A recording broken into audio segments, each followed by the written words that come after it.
You are about to witness history in the making.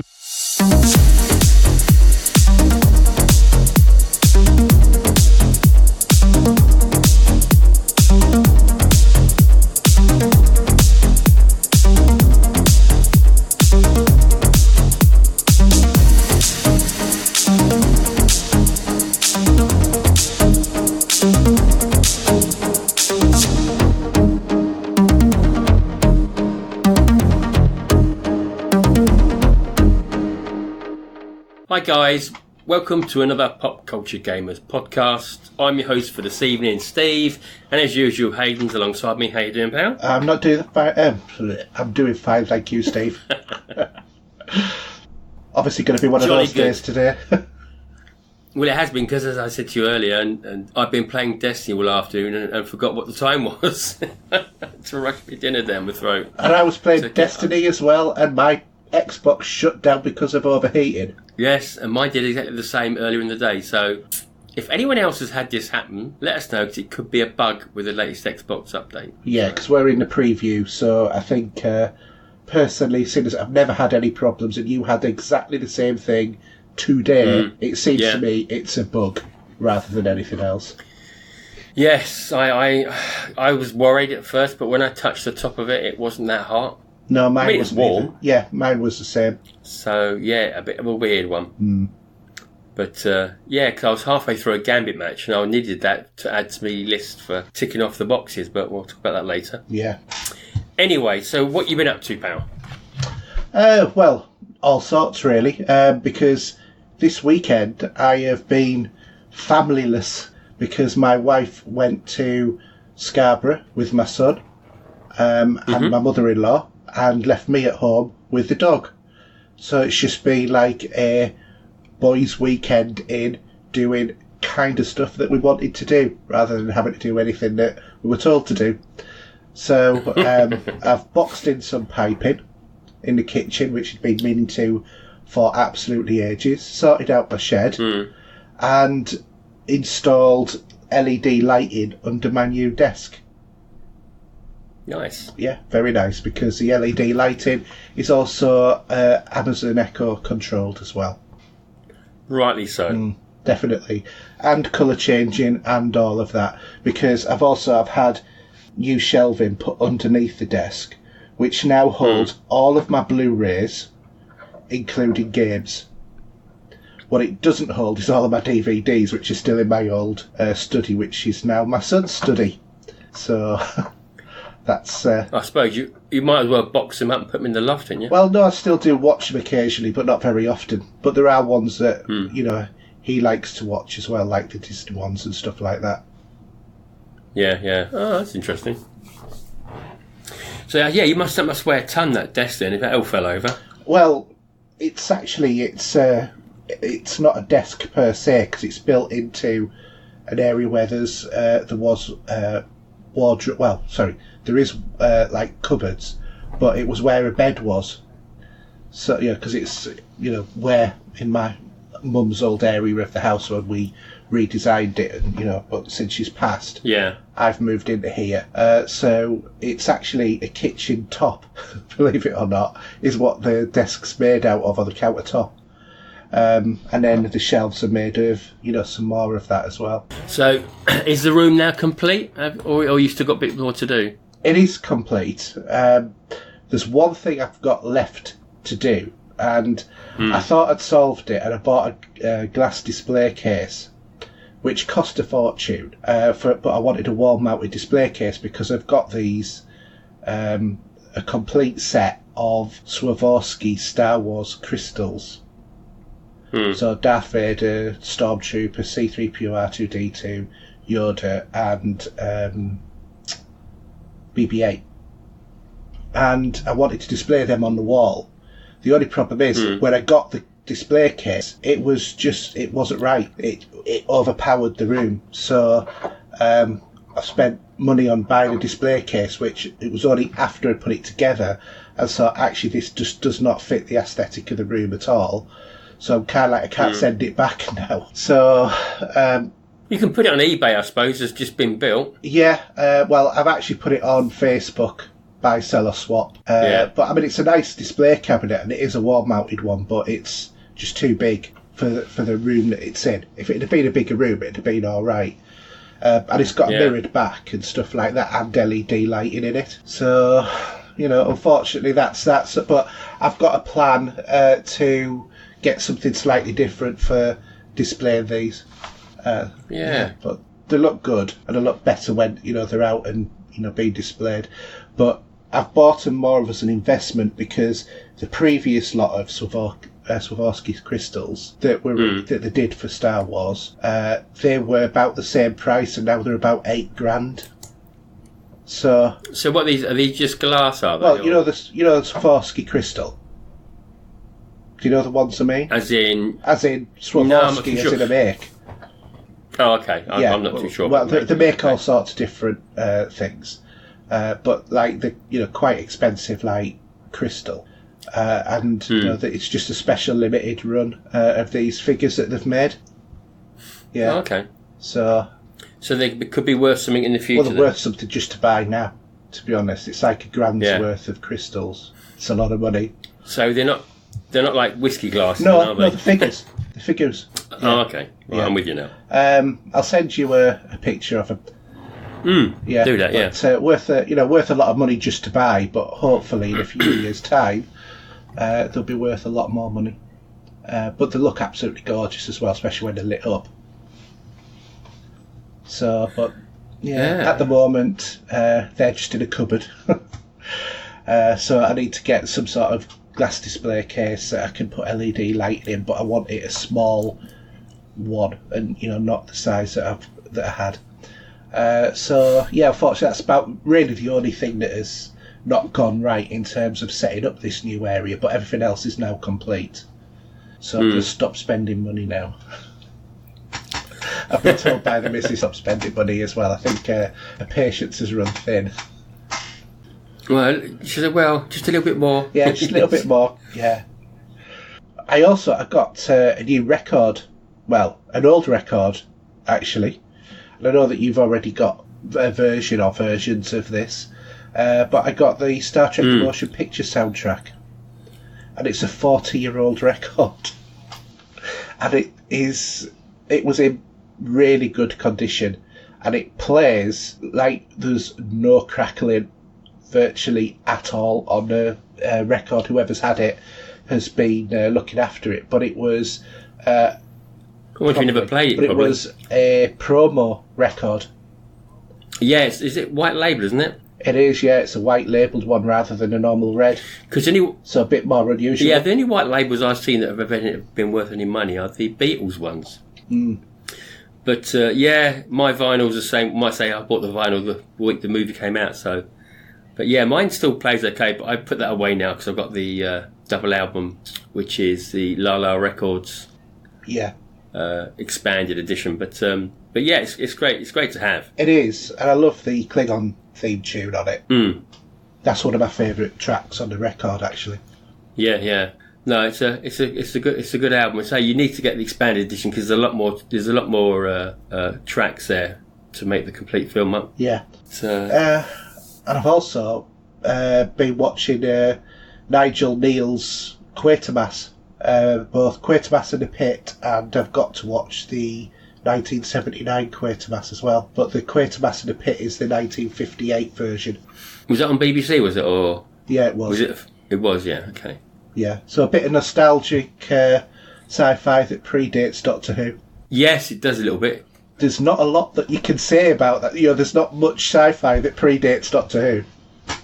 Well, Doctor Who's the oldest sci-fi TV show ever. Yeah. And I had a funny feeling. I wasn't sure. Was it 1962 or 63 it came out, maybe? I can't remember now. I know we talked about it last week, but... yeah. But yeah, no. I remember seeing it back in the day, but I can't remember too much about it. It's one where it's all set around a bomb site. Or rather, they think it's a bomb, and then they find out it's an alien spaceship. Yeah. Was that a Blu-ray, was it? Yeah, Blu-ray, so it's quite a good copy. But you can watch it for free online, like archive footage that you can access legitimately. I don't mean from Uncle Torrent or anything like that. Yeah, I know what you mean. Yeah. So what have you been doing, Steve? So, I booked my holiday this week. Woohoo! Yeah, I had to pay it out straight out of the bank, straight off. That hurt. Ouch. Yeah. Yeah, just a little bit. So we got 4 nights in New York in September. And if you don't mind me asking, how much was that? I'll tell you off air. Okay, fair enough. So we're going to fly out. It's going to be a week's worth, really, with the flights as well. So we're going to fly out Monday, but we won't come back till Saturday morning. Right, okay. So, but yeah, no, I'm glad I got that done. Flight and the hotel. I've just, this week, been online doing the ESTA, which is the form you have to fill out to allow you to go into the country. Actually, you've got to get past customs first, which is normal. But yeah, it was a damn sight more involved than it used to be. Yeah. They wanted to know your address. They wanted to know your parents, who you work for, the address where you work for. Well, national security for them, isn't it, nowadays? Don't just let anyone in. No, and it's funny because one part of them, there's like a drop-down box for yes, no, yes, no. And it's to do with eligibility. Have you ever been to Iraq and stuff like this? So interesting, I must admit. So I did that on one night, and within 24 hours, it was passed. Well, in your job, you have to be a decent, upstanding, don't you? Yeah, you could say that. Some people might not think so, but yeah, no, it's within work and that I've got some security clearances, but yeah, that's all part of the job. So just got to look forward to going there, but in the meantime, I've got to sort of put an itinerary together, just so I can have the sort of I don't want to go there without thinking now where we're going to go. Do you know what I mean? Yeah, I know what you mean. So I've got to put up a plan with what it's going to cost. There's a couple of things I'd like to do, but I don't know if I get to do it or not. I'd like to do a helicopter through Manhattan. Yeah. That'd be pretty cool. And I wouldn't mind going on a jet ski in the Hudson. That'd be fun. But yeah, I don't know. We'll see. There's loads to do there. I mean, I take it that you're going to be going up the Empire State Building, stuff like that. Or have you already done that? I will do. I've done that when I was there last, God knows how many years ago that was. Yeah. But yeah, I'm going to do that. I'll probably like to do it at night time as well. But there's something you can do. There's a cruise you can do in the Hudson with a restaurant. All right. Okay. That's about sort of sunset time as well. So you can get some nice photographs of Manhattan from the Hudson. But yeah, there's all sorts to do there. It's so much stuff when you look it up. There's loads of free museums as well. There's obviously Broadway you've got there for the shows. You've got Madison Square Gardens, but nothing's really going on that week. I did have a look. Yeah. To see what was happening. And it's going to be hot, believe it or not, in September. Oh, I believe it. So it's going to be about 76. And we do have a pool on the roof of the hotel. Very, very smart. So, and it overlooks the Empire State Building as well, believe it or not. Are you going to go to Ground Zero? Yes, I would. I'd like to go. I've been there originally just after it happened. But I'd like to go to the observatory tower there, that building they built, and they've got like a sunken water feature, haven't they? There's a museum there as well, which is free to go to and all that. Yeah, evidently. And I think it's probably right to go there because we're going to be over there during the anniversary. Because that's on the 11th of September, isn't it? So, but yeah. I'm sure it'll be a sombre moment going down there, but it'd be interesting to have a look around. And it's a lot of planning to do. I did have to break the news to the missus early. I was going to keep it secret a bit longer, but she'll need to organise stuff. Right. You know what it's like with women. I need to, I have to get my hair done and this and that, and we'll have to organise some shopping for some canoes, and it goes on and on and on. But it's really nice that I'm not actually waiting for like half a year for a holiday. Yeah. When you book something like this, it's like 4 weeks away. Yeah. But so for our listeners, we should really tell them that we are planning on recording a couple of shows midweek sometimes, so that you don't, they don't suffer. No. Well, there's a sigh of relief one way or the other, isn't there? Yeah. So yeah, that'd be good. I've got a couple of my vinyl arrived from the States. I've still got one in transit for some reason. I'm not too sure where that is at the moment. Even though the United States Postal Service told me it landed in Heathrow on the 6th of August. Mm-hmm. And I don't know where it is yet, so I'm going to have to look into that. But the Who Framed Roger Rabbit with Alan Silvestri turned up, along with the Goblin sound. Well, Goblin do a lot of music for different sort of horror movies, and Dario Argento, Italian horror. Yeah. So that album's pretty good because it's a 400 pressing. So not many of those around. No, not at all.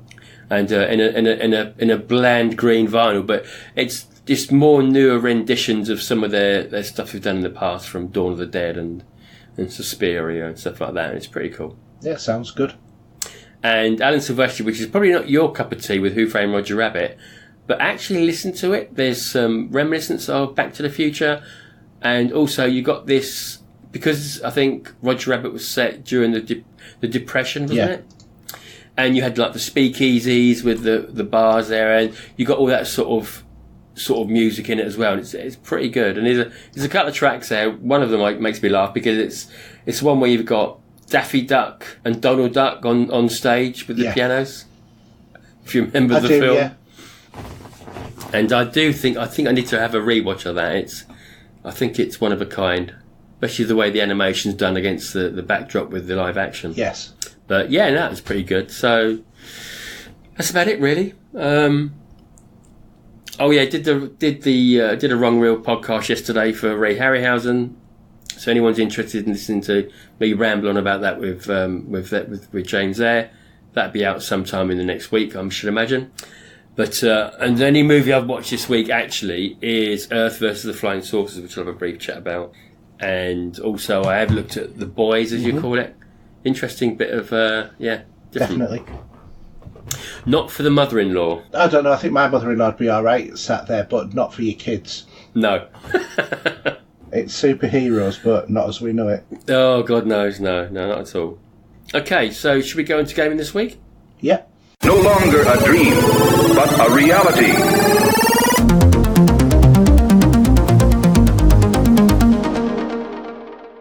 Okay, so I don't know too much of news at the minute with gaming, at least at the minute, 'cause it's very quiet. Have you got anything at all, Haydn?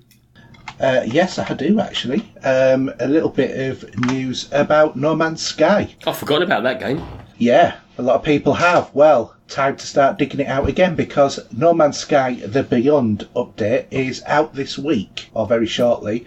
And it's got supported on VR, with the extra power provided to those with a PS4 Pro.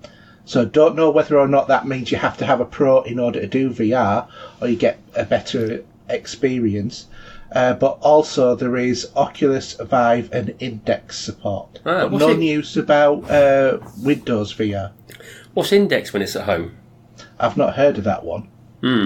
I don't know whether or not that's one of the new formats that is arising, because there's always new ones, isn't there? I can't remember now where I've got No Man's Sky, which box it's on. Well, I've got it on any box that I care to switch on. Of course you have. Xbox, PS4 or PC. Yeah. I say it's still very quiet at the minute. There's not a lot going on. No. But as well as VR, there's also a new social space with an apparent lack of a loading time on it. It's virtually instant, which you can pull into any system that you're in, and this Nexus will be filled from 16 to 32 players, depending upon the platform that you're playing on, with the upper limit being on the PC. Yeah. Master Race, of course. And then there's a whole host of other smaller, like, tweaks, changes, quality of life fixes, all of that sort of thing that's going on as well. And it's evidently the biggest update yet, because it's been 13 months since the next update. Okay. So interesting. I have to admit, for Hello Games and Sean Murray, who were not only thrown under the Sony bus, but then they put in reverse, rolled back over them several times, back and forward on them, when No Man's Sky was originally released. I think that what they've done with that game, they should be held up as a perfect example of a company that has actually taken it on the chin and is doing good customer support. They're just getting a rough time, are they, with it? Well, they did have, but I think now, I think that they are to be admired for what they've done. Yeah. It wasn't what we thought it was going to be. That might have been because of Sean Murray's descriptions or whatever. I did watch a video where he was talking about the multiplayer, and he was, the people were saying, oh, so it's like massive online multiplayer. He says, well, no, because that's a different connotation to what we're talking about. So I think, he's maybe been a bit more careful in terms of what he's promising now, which I think is a good thing. I think it's been a bit of a, learning by fire sort of thing for him. But hats off to them for what they've done, turning it around. Yeah, absolutely. And given most of what people were expecting out of that game, I think. Yeah, I don't know about... Actually, I've not switched my PlayStation on for a donk. I think I need to do that. Yeah, you do. You need to get off Destiny. Well... Every time I look on the Xbox, I say, I wonder what art is Destiny. But Steve played it. Oh, it's Destiny. It's such a good game. It's not that good. I get a lot of enjoyment out of it, let's put it that way. Yeah, and you should play what you enjoy, but equally expand your horizons, man. Yeah, to Destiny 2 on the PlayStation when I can get me that game save running around, yeah. No. Two different games that have a different starting letter. Well, once. Well, we'll talk about Destiny later, but there's a thing I need to do on that before I get any further. Yeah, I know. But yeah, on your season of opulence. Well, no, I suppose it's season. Yeah, it's season of opulence. No, it's not. It's Anyway, I'll find out in a sec. Okay. So, no new releases this week. No, none at all. Which is like, really? But no, evidently not. Not from where I get my sources of information from anyway. But we do have 2 free games on the Epic Game Launcher for PC users. So there's Hyperlight Drifter, and there's also the Mutant Road to Eden game as well. Both of those will be free 15th to the 22nd of August. So get your Epic Game Launcher on and get those downloaded. Cool. Okay. We might as well move swiftly on then, because it's a bit quiet in the gaming industry at the minute then, so what we've been playing. Yep. Do you want to... I tell you what, you chat about Destiny 2 and I'll chime in on it, because you've played more things than I have, so it might be a good way of doing it. Okay, so it's obviously the new season, so I've started on my armour on both PC and Xbox, until I was unsummarily kicked out of the game by the Xbox saying, oh, I'm too hot.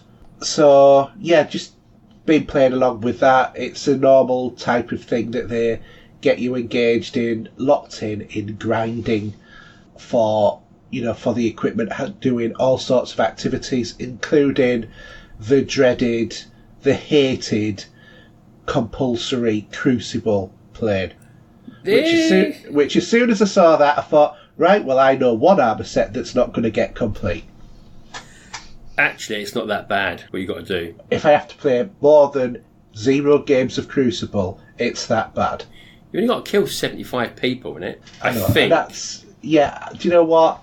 It's still more Crucible than I want to play. If they'd turned around and said Gambit or Crucible, fine, I'd have done Gambit, I'd have coped with that.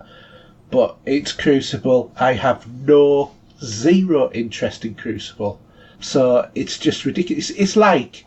Also, people only play Crucible. They don't want to play Environment, which is what I want to play. So why not say it's an either or?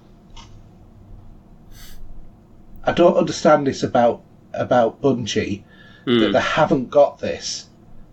They started going down this route of doing either or, and then they've gone off it again. And when it was on it, it was a better route, because then people could play what they wanted to play in the game and keep playing. This, to me now, I've seen this, decided, right, I'm not playing Destiny anymore. That's cut me out of... I'd have done up the armour, but now I'm not bothered.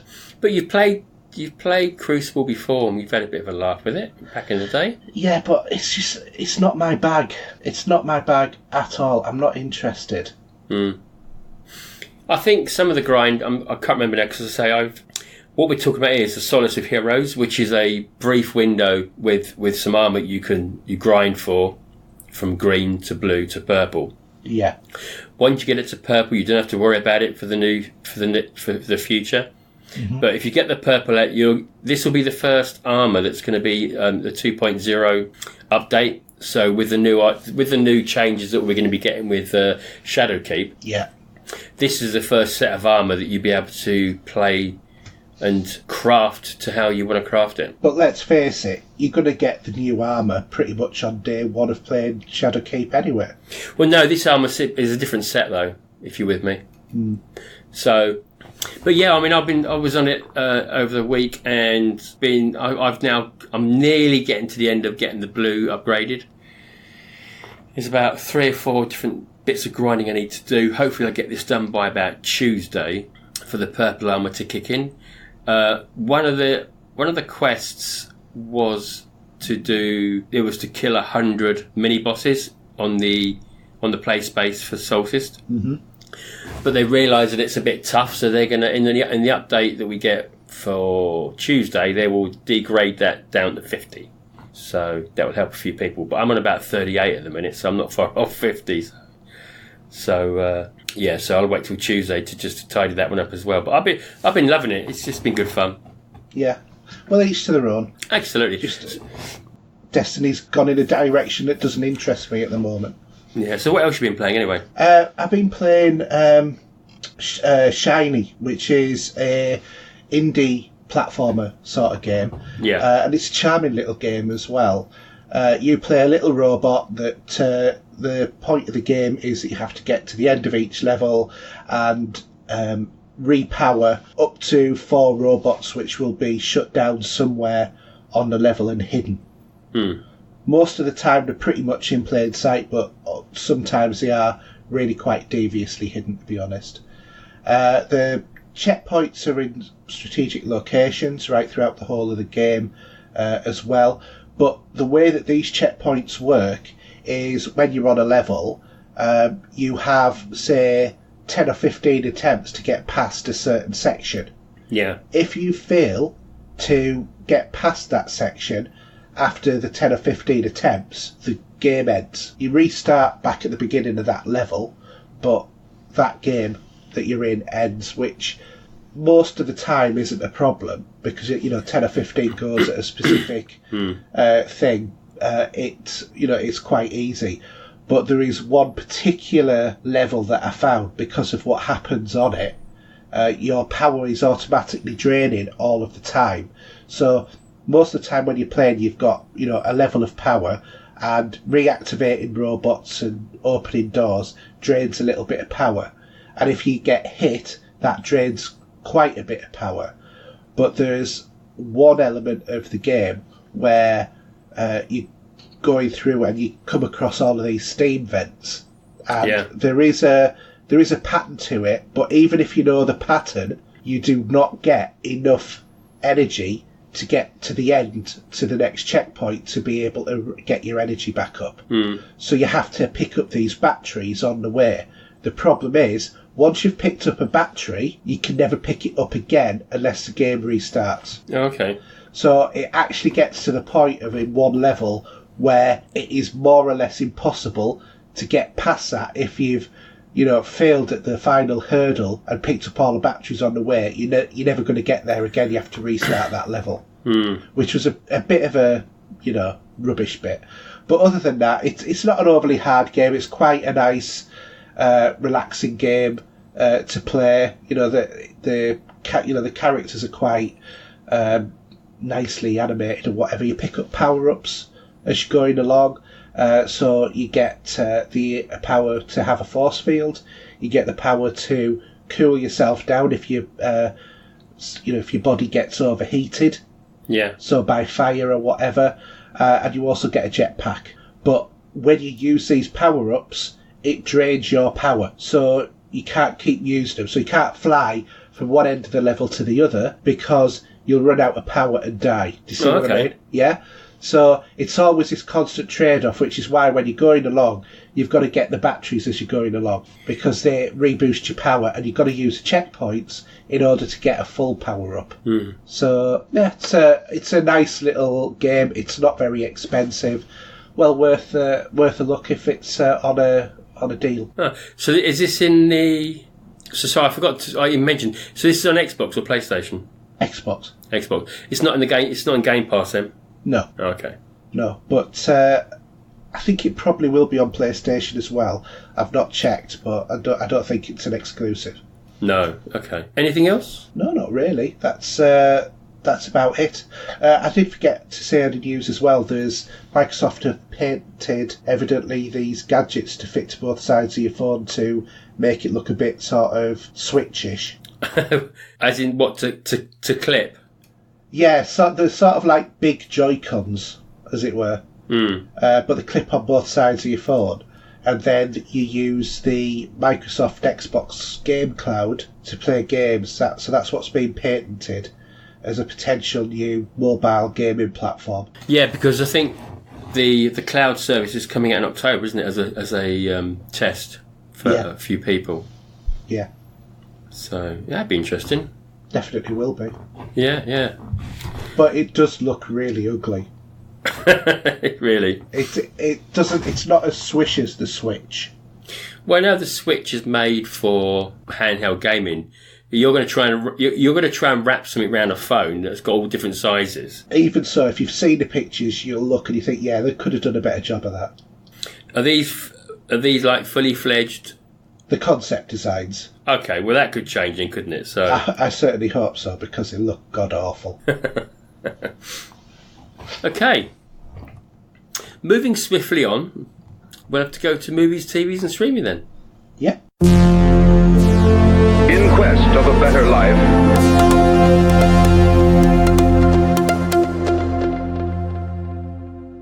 Okay, right, so no news at the moment, but I did see something. Did you see that post I made on the Facebook page? You've made several. Which one was it? This is to do with Disney No. and the Star Wars 4K. Oh, yeah, I'd heard this a few weeks ago. They're looking to convert the 70mm film footage to 4K.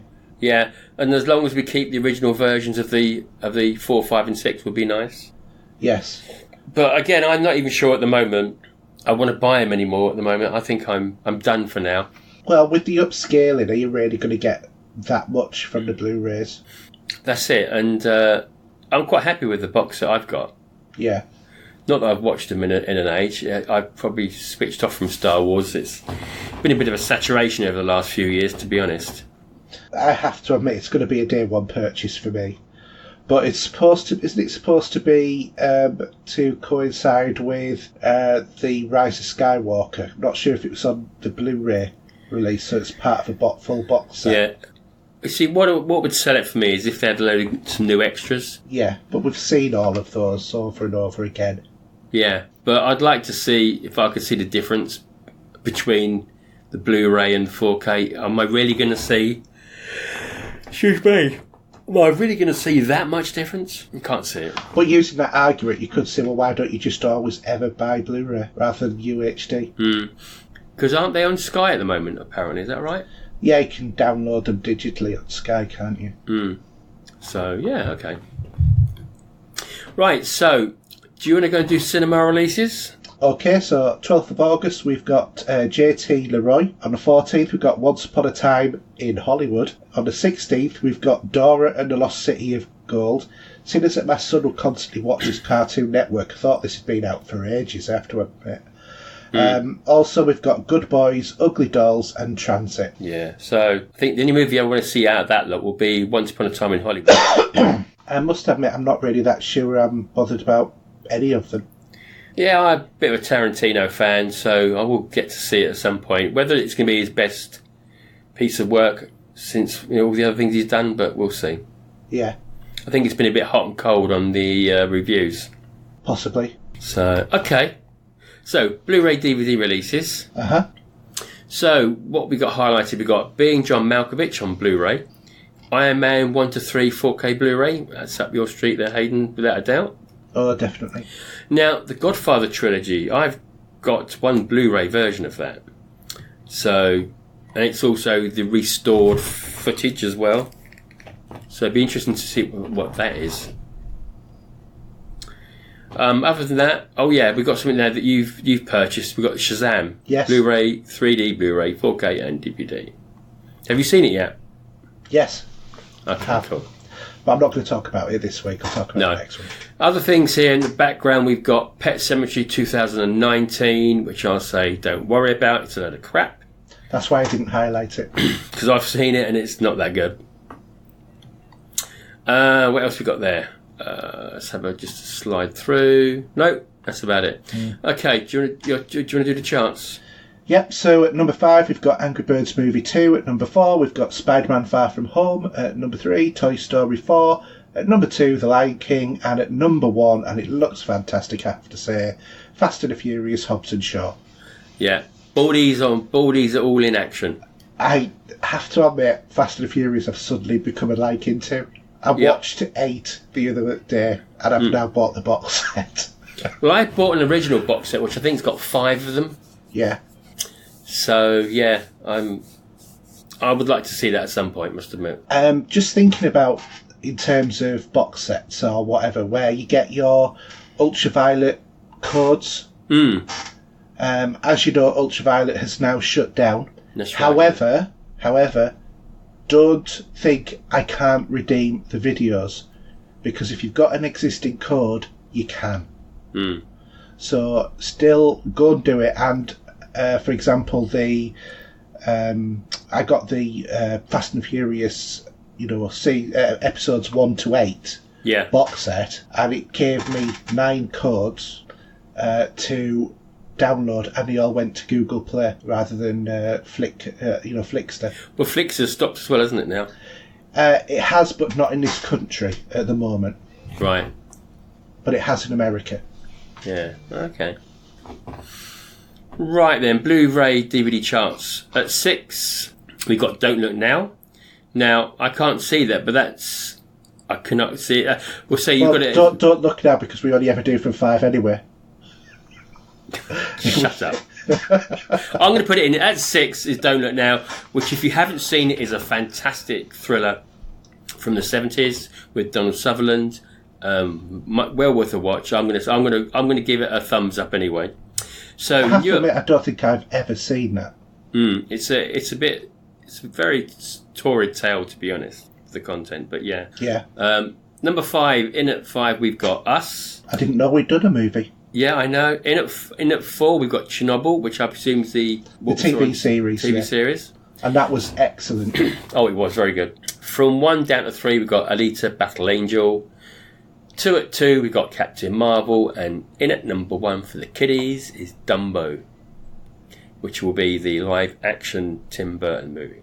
It is. Not sure if I want to see that, but I will give it a go when it gets on Sky Cinema. I didn't even like Dumbo when it was the cartoon, let alone the live action. Oh, really? As a kid. Yeah. Just Dumbo never appealed to me in the slightest. Well, that's fine. Didn't Disney ever float your boat as a child then? Some of the Disney movies did. I liked The Rescuers. Do you remember that one? So you weren't too keen on the older cartoons then? No, it's like I have not got through Bambi without falling asleep, and given the fact that it's 64 minutes long, I just find it tremendously boring. The Robin Hood one, I didn't mind that one so much. Oh, that's a classic, that one. I've seen that, because I had that with my kids. I must have seen that 1 trillion times. Yeah, but for me, I didn't start getting into Disney until like The Lion King. Oh, okay. And then I think Beauty and the Beast was slightly before that. And then I went back over, because that is a really good movie. It's got a good soundtrack. Yeah. I mean Jungle Book. I mean the original Jungle Book, and Jungle Book. That's a classic. And Snow White and the Seven Dwarfs. I mean, these are really old cartoons now, but they were Disney greats, really. Jungle Book, completely agree. Snow White couldn't get into Sleeping Beauty either. even when I was a kid. What about the live action movies? What about those? Did you see much of them? I've seen the new Jungle Book. Yeah. And that was okay. Trying to think what other live action movies that they've done.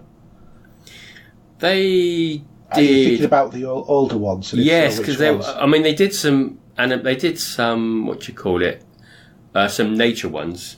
Well, those used to be obligatory, didn't they? You used to go and see a film, and you also got a Disney 20 or 30 minute, documentary movie as well. Yeah, when you had like, some like the Scorpions doing the dance to whatever it would have been, the music they used. I can't remember now, but yeah. Yeah, but that was part of the cinema experience when we were younger.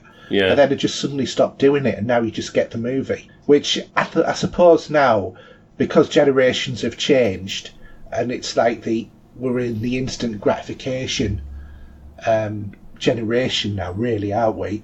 Yeah. If they'd have gone to the cinema and then had to sit through a 30-minute movie about penguins dancing about in the snow, but a nature documentary, when they're going to go and see Star Wars or whatever, they'd gone, what is this? Well, I used to like going to the cinema to see the double bills. I mean, I don't think you see them these days. I mean, you get marathons occasionally, which I've been to. Yeah. Like I did a Star Trek marathon, I've done a Rocky marathon in the cinema. But yeah, back in the day, there would be like a couple of the Sinbad movies as a double bill. Oh, the Sinbad movies, they were classic. I think I've got a funny feeling when I saw Eye of the Tiger, and now we're not talking about Rocky here. I think it was the Seventh Voyage of Sinbad was the one with Cyclops. I should remember this because we talked about it yesterday. But I saw those as double bills when I was a kid. Yeah. And that those days you were in the cinema as long as you are today. So considering something like Avengers, which you're talking about a 3-hour movie, and those days they used to have like one, sort of hour and a half movies, maybe a bit less. Yeah. So you get the time, and I used to see the James Bond double bills as well. So especially for the older movies like Doctor No and say Goldfinger, you'd have two of those in one sitting.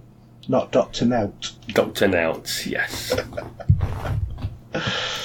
Okay, right. So what we've been watching this week. So I'll leave my movie to last. Hayden, you've got a few bits and pieces there, including something I started to watch. Okay. Do you want to start with that?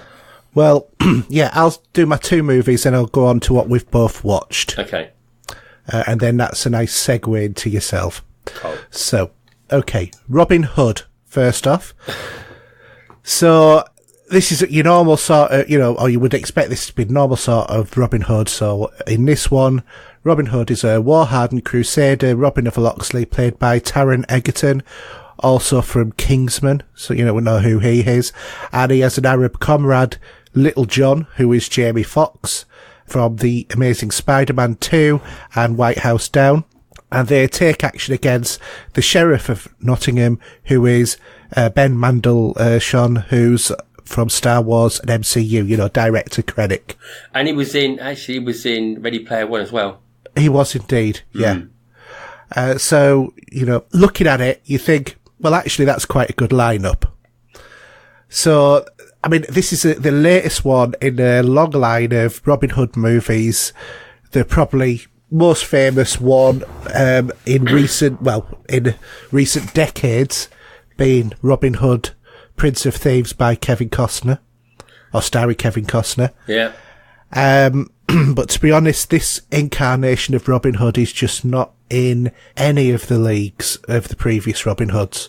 And I think it's such a shame because of the quality of the cast, especially Taron Egerton, who, I'm a bit of a fan of.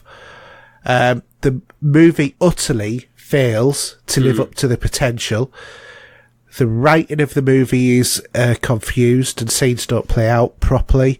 Historical accuracy is severely ignored, with characters wearing modern contemporary clothing mixed with weapons like a machine gun style crossbow. Yeah.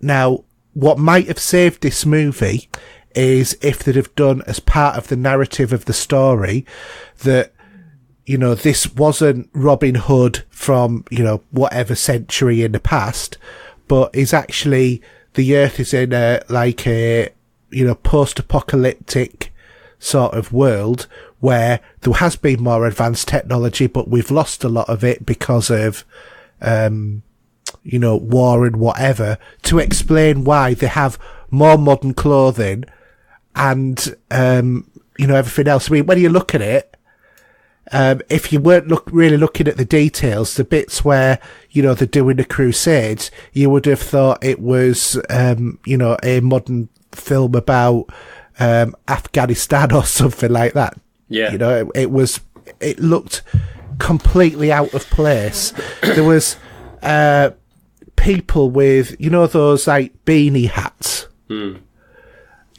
People with those. And it's sort of like, you wouldn't have had those hundreds of years ago. And, suits that would, look modern now.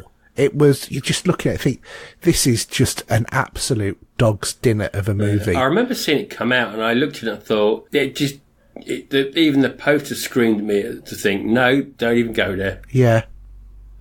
I think, to be honest, there are even points in the movie where the actors realised how bad it was, because you could just kind of see it. Yeah, I mean, I put up with Kevin Costner's Robin Hood for different reasons, and that had its right and wrongs, but it was all right, it made a fortune, but... And it was entertaining. Being honest, if you want historical accuracy, Kevin Costner's one wasn't that much better either. No, it but wasn't at least at all, everything looked like it was period. Whereas this, it was such a confused movie. It doesn't get its identity at all, and is certainly the worst Robin Hood tie-in movie I have ever seen, or anything to do with Robin Hood. I'd rather watch Robin Hood Men in Tights than this. Well, I think when you think you've got Taron Egerton in there as the lead role, you think, oh, this could be good. Exactly, because he's a good actor. And Jamie Foxx, he was great in Spider-Man. And, Ben Mendelsohn, he is fantastic in most stuff that he does. But this, it's just really such a disappointment of a movie. But, I didn't have good vibes when I saw it originally, but I just thought, I'm going to give it a try. I've given it a try, and I will not be watching it again. Yeah. So, that's my first movie. The second movie is better. Having said that, though, it is like a very low bar to get past. Is that? But that's Mortal Engines. Okay.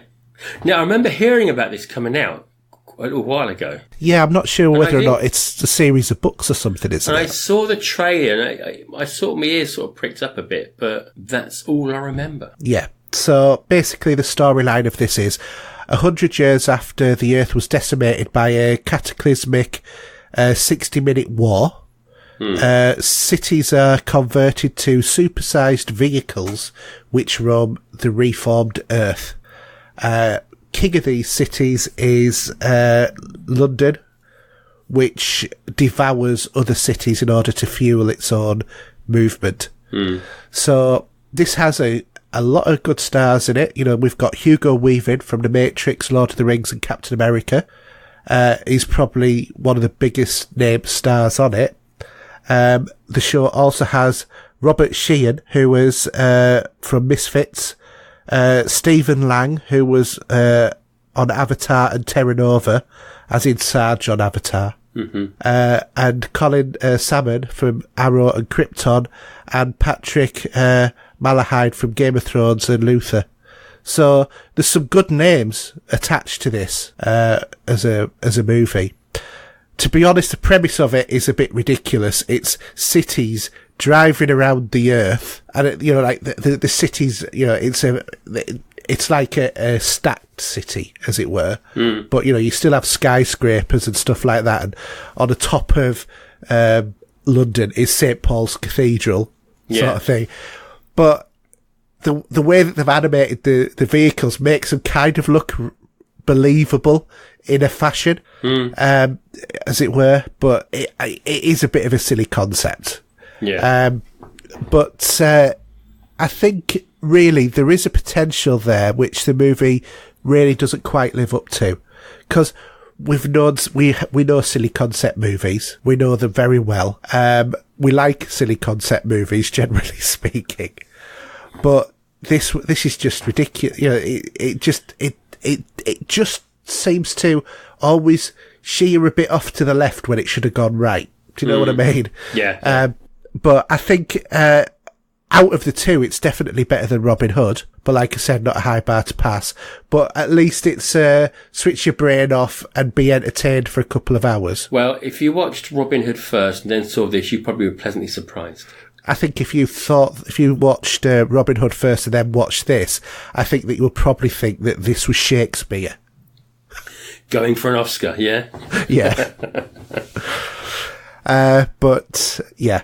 So, anyway, again, I would be cautious about watching this one. It's not great, but it's not super bad. It's just a bit of entertainment. Now, one TV show I will highly recommend is The Boys. So, this is on Amazon Prime at the moment. It's a brand new season being released in its entirety altogether. Sorry, my Siri has decided to start talking to me. That was very surreal. Anyway, back to this. The Boys. So, in a world where superheroes are basically commonplace and revered as celebrities and gods, the superheroes of choice called the Seven, led by Homelander, who's played by Anthony Starr, all work for a corporate superhero agency which cashes in on their prime assets. So, in the corporate world of superheroes, The Boys explores how a would-be multi-billion-dollar corporation protects its key assets, i.e. the superheroes, and their images when they go rogue and abuse their powers for their own personal gain. So Huey, who is played by Jack Quaid, is a young guy in love with his girlfriend when she is very quickly liquefied by a superhero called A-Train, who runs into her. Because A-Train is like the Flash sort of thing. Yeah. Well, at least the Flash can actually go through people. Yeah. And in a desperate attempt to gain revenge, he meets up with Billy Butcher, who is played by Carl Urban, as in McCoy in Star Trek or Judge Dredd, who is intent on his revenge against the indestructible Homelander for his own reasons. So, as I said, the show's got some good names attached to it. It's got Carl Urban, as in Star Trek and Judge Dredd, Elizabeth Shue from The Saint, Hollow Man, and Adventures in Babysitting, but also Simon Pegg from Star Trek, etc. as well. You've seen, I've already watched episode 1, started watching episode 2. Was he just in that first episode? Was he in it? No, he's in about 3 episodes, and he's not on any longer than about 15 minutes screen time. He got paid well for that then, didn't he? He did, yeah. For me, I had to restart it because I couldn't quite get it. And then I watched it, I watched the first episode twice, and then then it clicked with me, and I just binged watched the whole of the rest of the season. Because they're an hour long, aren't they? Yeah, they are. It has some really great you sat twists watching and them turns. for 7 hours on the trot off the back, did you? Well, when I could. I'd watch 3 hours one night and 4 hours I might have to get the next. missus to watch the first one, because when I was having dinner, I just tidied up episode 1 and rolled into episode 2, but she thought, what the heck's going on here? And I said, well, maybe I'll rewatch the first episode and see what you think, because, it's quite funny that the guy that lost his girlfriend, the company that looks after the superheroes, which is run by Elizabeth Shue, by the looks of it. It is. Just want to cover it up and offer him 45 grand. Because they're protecting their corporate assets. That's what they're doing is, protecting their image. Because there's a reason why his girlfriend died the way she did, which you find out in a few episodes. And also, the other part of the story is they've got a new member to join the group, that blonde girl. Yeah. Starlight, isn't she? Yeah, bless her. And I can see that's going to go a bit pear-shaped, and she's going to realise what she's going to let herself in for there. Yes. Yeah. What I would say is keep watching. It's interesting, actually. I think this is it is superheroes for adults, because you would not want your 12-year-old kid to be watching this. There's a lot of swearing in this, to say the least. Well, it's adults themes throughout as well. But there's a lot of... It deals with a lot of adult issues. And I know it's superheroes, but why does that matter? And, you know, when you're actually looking at it from the experience that I've seen of companies doing this, it would happen. You know, all of that, you know, paying people off and stuff like that. Because it does happen in corporate worlds. Because your assets, you know, you live and die by them, don't you? Your brand image. And if, you know, a company owned superheroes and then, started to, you know, they started to misbehave and suddenly did things which would put a seriously damper marking on their corporate image, they're going to protect that, but they're also going to punish the superheroes as well, which is what happens as well. Well, the ones that they can. Yeah. There's some lovely tables turned on one or two of them. Yeah, I must admit, it did look interesting. I did quite like the first episode, and I've got a great admiration for Carl Urban. He's great. I think he's one of the best actors at the moment. Yeah. I love him. You know, when you look at his portrayal of Dredd, I really liked. Yeah, that was ages ago when I saw that. It was, yeah, that was good. McCoy, he's made it his own. You know, but with real homage to, you know, DeForest Kelley, who had the role before. You know, he's taken DeForest Kelley and made McCoy his own. Yeah. I think more so than any of the other characters in Star Trek. Even Simon Pegg. I think sometimes Simon Pegg struggles with Scotty as a role. Yeah, it's Chris Pine plays a different Kirk. And you know, Zachary Quintana plays a different Spock. But they've got a nice little cast in there.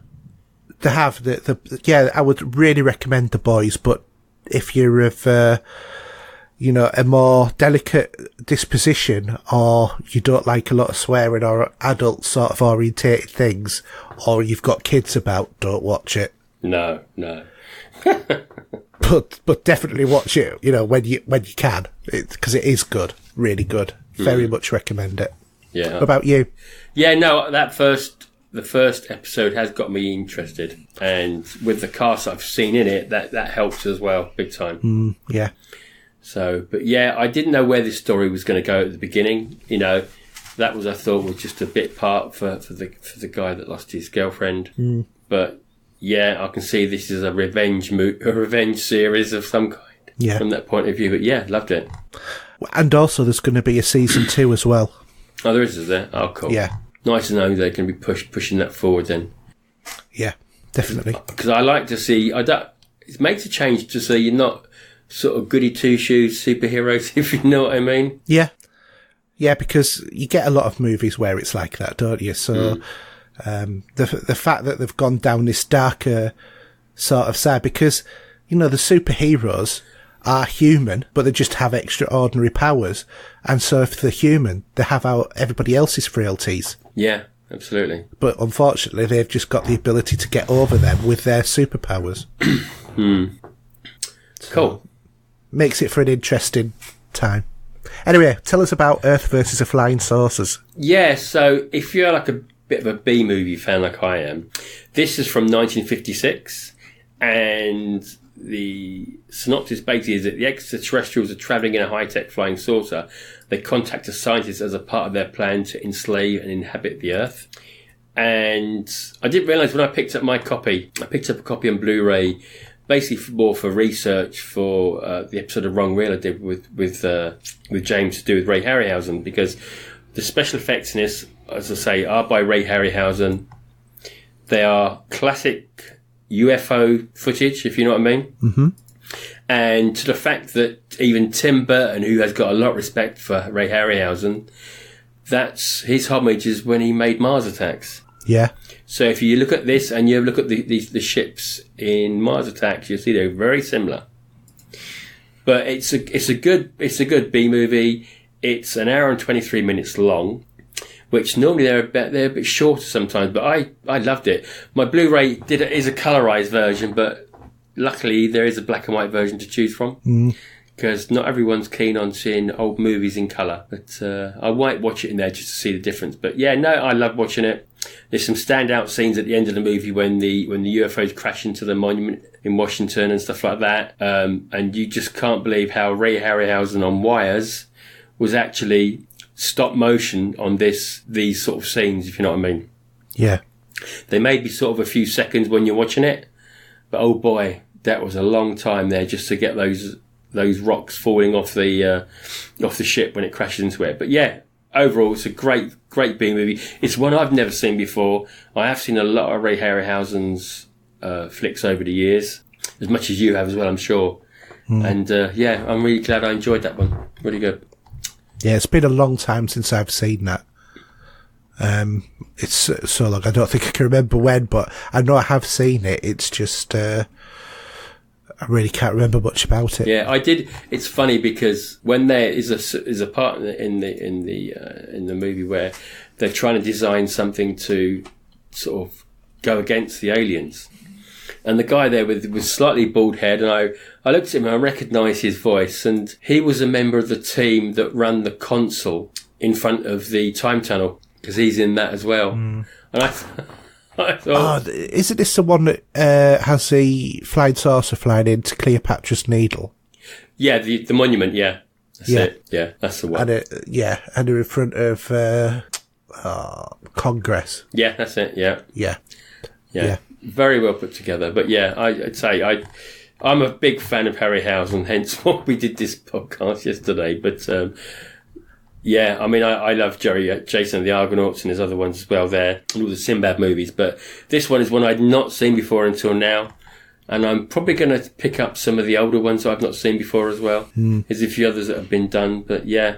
And cheap to buy on eBay anyway, as Blu-rays go. Yeah, I mean, I have to admit, it's been one of those movies that I've been kept looking at recently and thinking, should I pick it up? Because, I don't know, I just seem to have a liking for older sci-fi now. Yeah, it's honestly, it's a great.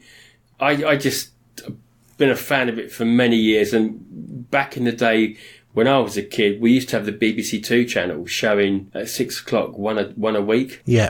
So I went through, I must have seen loads there, and I say the Time Machine, H.G. Wells, and Day the Earth Stood Still, which I've got as well, which is a classic, and a great score there by Bernard Herrmann. They're just brilliant. Well worth getting hold of those movies.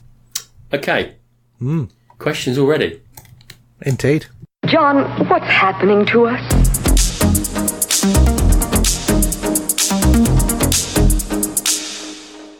Okay, so we'll start with Mark again. He's got a couple of questions for us. The first one is, do you play games outside of the house? Do you own a Vita or a 3DS? Is that a yes to both? I don't own a 3DS or a 2DS. The last Nintendo portable beyond the Switch I owned was an original DS, so that was a long time ago. But I tend not to play games outside of the house. I know I've got a Switch now, but I actually play the Switch on the main screen with the Pro Controller rather than the Joy-Cons. So you treat it more as a console indoors than you would do a on-the-go move for a gaming console? Yeah. I think, to be quite honest, there's something about if you're on a train, for example, and you're a late 40-year-old bloke, and you suddenly bring out a 3DS or a Vita or something, you get strange looks. Yeah. And I just sort of that doesn't bother me, but it bothers me. Do you know what I mean? And I just thought, I'd just rather, if I'm in a situation like that, I'd rather put on a video and watch that and just close myself off from it rather than, play a game. Yeah, so I can understand that. Or listen to music or listen to an audiobook. Because I've just finished Rama Revealed today on audiobook. Yeah. That was a good story. Ah, cool. Did you got a Vita still, haven't you? Or have you flogged yours yet? No, I won't flog it. I've still got it. So yeah, it's there. I just don't play it very often. No, I did have a Vita for a while, but I'm not really a handheld gaming person, to be honest. Yeah, and then he said hasta la Vita, baby. Yeah, yeah. So even though I will try the Xbox cloud service on the phone, just out of curiosity, because that would be interesting to see if I can play Destiny on my phone. Yeah. Oh dear. I'll wait till it gets to the Switch. Maybe that'll be what switches you onto it. I don't think so. Anyway. Lunchtime playing Destiny 2. Well, I could do that on the phone, couldn't I? I could go to Zer. Well, actually, Zer is normally in the evening anyway. But, yeah. But just getting a decent gaming laptop, you could do it anyway. There is that thought, isn't there? But I'm happy with the console right now. And you could join me on the PC and realise that it truly is the better experience. No, I'm enjoying my console experience at the moment. Anyway.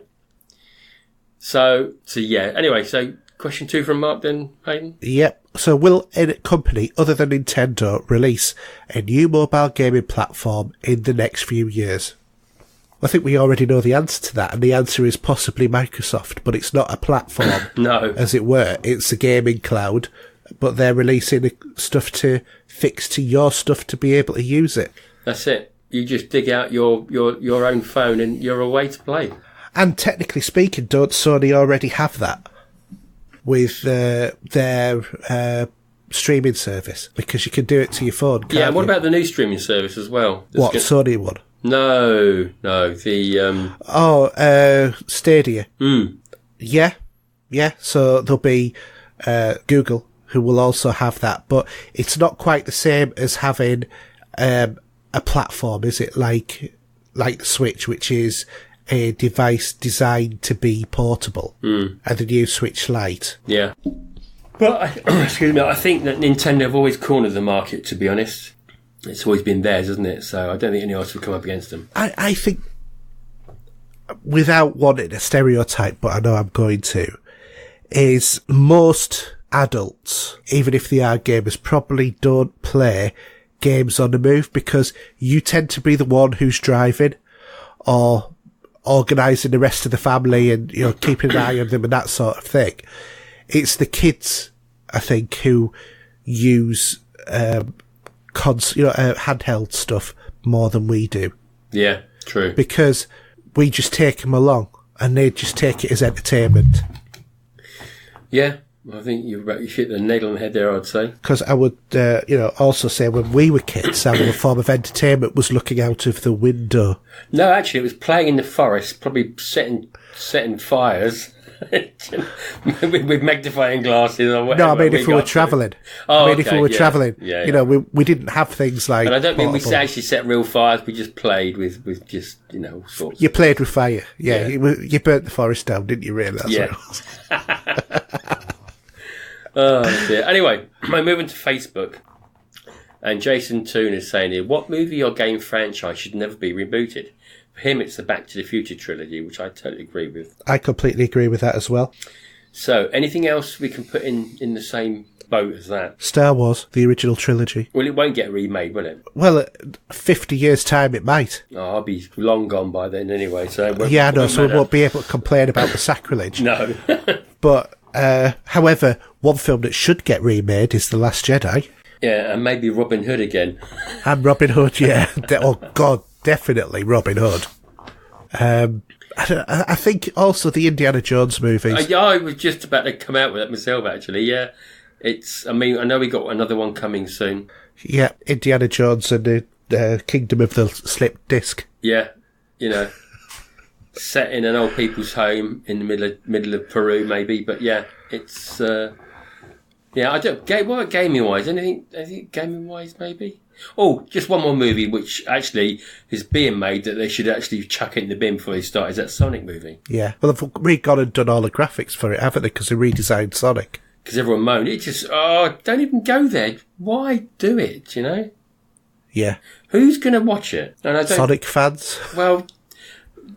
Yeah, but they are going to be few and far between, don't you think? I don't know. I think millions of people like Sonic in the day. Yeah, but I just think it's sacrilege to ruin a franchise or a gaming. Well, we all loved playing something back in the day on our Sega. But no, it's just no. Sorry, I don't agree with it. Fair enough. What about any? Can you think of any game that shouldn't be rebooted at all? Or Fallout. right, moving on to Paul Wilson's question. I knew you would do that as soon as I said that. And you can actually, this is quite honest because you've seen the whole series. So do you not answer Paul's question? Yeah, I've watched the whole series.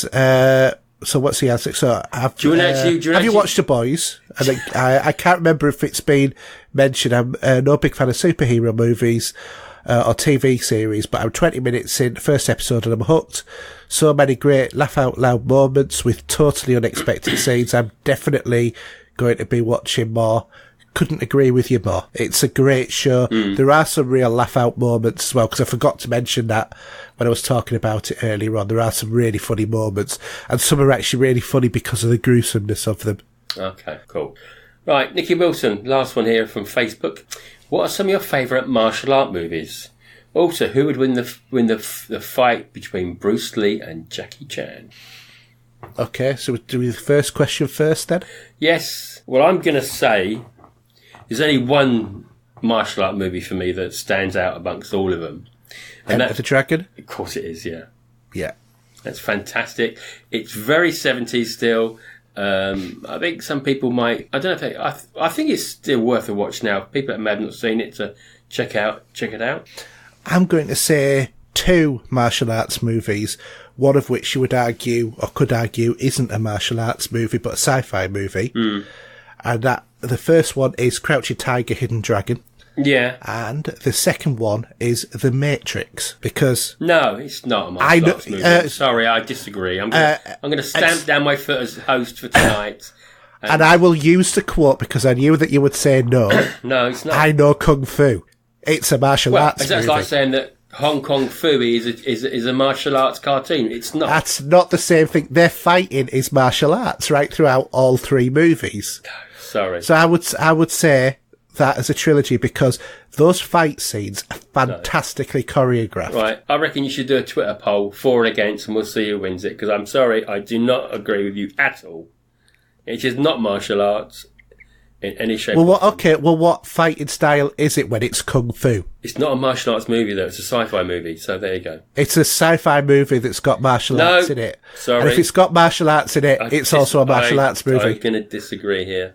You can disagree all you like. You can say what you want to say, but I don't agree with it. Anyway, there's another film. But we know you're wrong, so we're all right. I know. It's another film that's worth checking out for the martial arts scenes in it, and it's called The Kentucky Fried Movie. Have you seen that? No. Deadly No, Silence. I haven't. So basically, what it is, it's a comedy movie with sketches, with parody and everything. And there's a part there where they redo the Enter the Dragon. It's very hilarious. I must admit, that's very good. I have to admit, it feels like that you're actually having double standards in terms of what you classify as being a martial arts movie there. I think you've undone your own argument with your statement. No, but I'm just saying on the because it's Enter the Dragon. They take the mickey out of Enter the Dragon. That's why I'm saying, but it's worth a look. I'm not saying it's a martial arts movie. It's a comedy. No, Enter the Dragon is a martial arts movie. Way of the Dragon is an arts movie. Fist of Fury. That's another one. What is there? Game of Death, I think it's called. So sorry, you're wrong. Anyhow, is that it? Is that all the questions? Nothing interesting. That's it. This is a bit short show. Any chance of putting a bit of music in there to stretch it out? And here's our musical interlude. We should have the lift elevator going on. We need to do one of your videos in the middle of it with showing you spinning your discs. Yeah. I could do me violin. As opposed to Indiana Jones, who'll be slipping his discs. Yeah.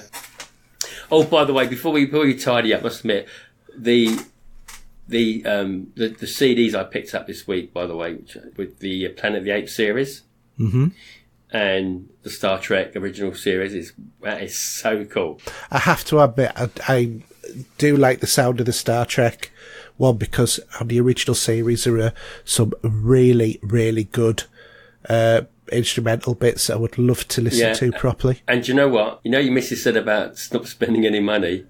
Yeah. Just go to La La Records and purchase this. She'll kill us. Well, she won't know, will she? Well, she will when it arrives. Well, just tell us a few CDs. That don't sound a lot. No. My wife is not thick by any means, or shape or anything. I wouldn't say she was. I'm not saying that at all. But No. What I'll have to do is time it to a week when she's not off. She's off for the next week. But the thing is, for it to be dispatched will take a little while. So I might order it at the end of the week. You know, but honestly, 15 CDs in there. There's some nice little booklets in each. There's like 3 boxes of CDs for each season, yellow, blue and reddish like before. How much is it? Oh, it wasn't cheap. It's about $50 or something, isn't it? Might want to triple that. Jeez. That's too rich for my blood.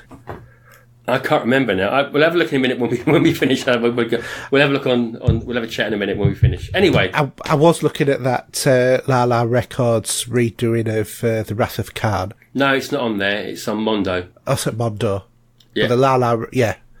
No, not on La La Records. Go to the Mondo website for it. Right. That's the one with the orange cover that I got. Yeah. It's a double album. Yeah. Yeah. But that's like $50. Is it really? I thought it'd be cheaper than that. I can't remember now. No.